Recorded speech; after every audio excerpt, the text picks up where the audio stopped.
کہ یہ نصرباز ہیں، یہ لوگوں کو کنفیوز کر دیتے ہیں. لا الہ الا اللہ محمد رسول اللہ کہ ہم نے پورا چارٹر آف ڈیمانڈ 38 نکات ایک ایک پوائنٹ ڈسکس کیا اور ہم نے ان کو کہا، چھوٹی سی بات بتاتا ہوں، ہم نے کہا جی 10 ارب روپیہ کدھر ہے بجلی کا؟ وہ تو ارجنٹ میٹر کے لیے ہم نے لیا تھا کہ سردیوں میں آپ کے ٹرانسفارمر، آپ کی تاریں، آپ کے فیڈر اپ گریڈ ہوں گے تاکہ لوگ اس عذاب سے باہر نکلیں.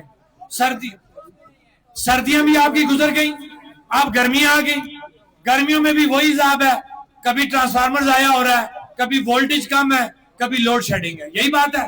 ہم نے کہا جی بتائیں 10 ارب روپیہ کدھر گیا؟ میں نے کہا یہ سامنے بیٹھے ہوئے وزیر اعظم جنہوں نے کہا تھا 10 ارب روپیہ آ گیا اور ایکشن کمیٹی کا مطالبہ پتھر پر لکیر ہے، بتائیں کدھر ہے 10 ارب روپیہ؟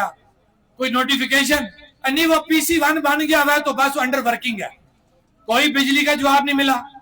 اب آتے ہیں ایئرپورٹ کے اوپر، ان کی حالت دیکھیں.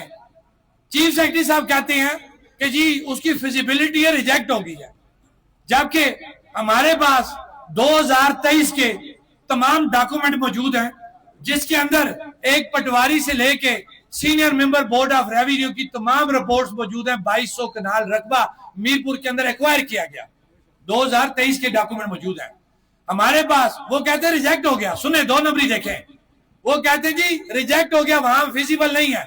ہمارے پاس 2023 کی دنیا کی بڑی کمپنی کی جو ایئرپورٹ کی فیزیبلٹی بناتی ہے اس کی رپورٹ اوکے کی موجود ہے.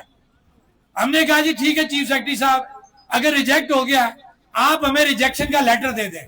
تو چیف سیکرٹری کہتا ہے وہ لیٹر میرے پاس نہیں آیا. اور اگر تیرے پاس نہیں آیا تو اس پلیٹ فارم پہ بیٹھ کے کس طرح یہ دعویٰ کرتا ہے کہ فیزیبلٹی آپ کی ریجیکٹ ہوگی؟ جھوٹا ہے یا نہیں ہے؟ یہ آگی دوسری چیز. اب آتے ہیں جی انٹرنیٹ کے اوپر. یہ سہیب صاحب وہاں موجود تھے، گیلانی صاحب آپ تھے، آپ بھی تھے، مجتبہ صاحب تھے. یہ گواہ ہے، میں اگر کہیں غلط ہوں گا میں نے کلمہ پڑھا ہے، یہ میرے گواہ موجود ہیں، 4 گواہ موجود ہیں کہ جن کے سامنے یہ باتیں ہوئی ہیں. انٹرنیٹ کا پوچھا، کوئی سر پیر نہیں. اسی طریقے سے جو چیز ہم نے ان سے پوچھی ہے، طلبہ تنظیموں کا پوچھا، جی ابھی ہمیں نام دے. تو میں نے کہا یہ دوست 3 سال سے کیا کر رہے تھے تم؟ صحت کارڈ کا پوچھا، ثابت ہو گیا کہ ٹوٹلی انہوں نے ڈرامہ کیا. حکومت پاکستان نے بھی، حکومت آزاد کشمیر نے بھی بڑی واہ واہ کرائی تھی، صحت کارڈ کا اجرا ہو گیا. 15-20 دن چلا، آج تمام اسپتالوں نے صحت کارڈ پہ علاج کرنے سے انکار کر دیا. وجہ کیا ہے کہ انہوں نے صرف اسلام آباد میں اسٹیٹ لائف کو پیمنٹ کی، آزاد کشمیر اور جی بی میں انہوں نے پیمنٹ نہیں کی، اور یہ ثابت ہو گیا وہاں پہ. اور یہ کہتے ہیں کہ جناب سارے معاملات حل ہو گئے. آپ کیا کہتے ہیں؟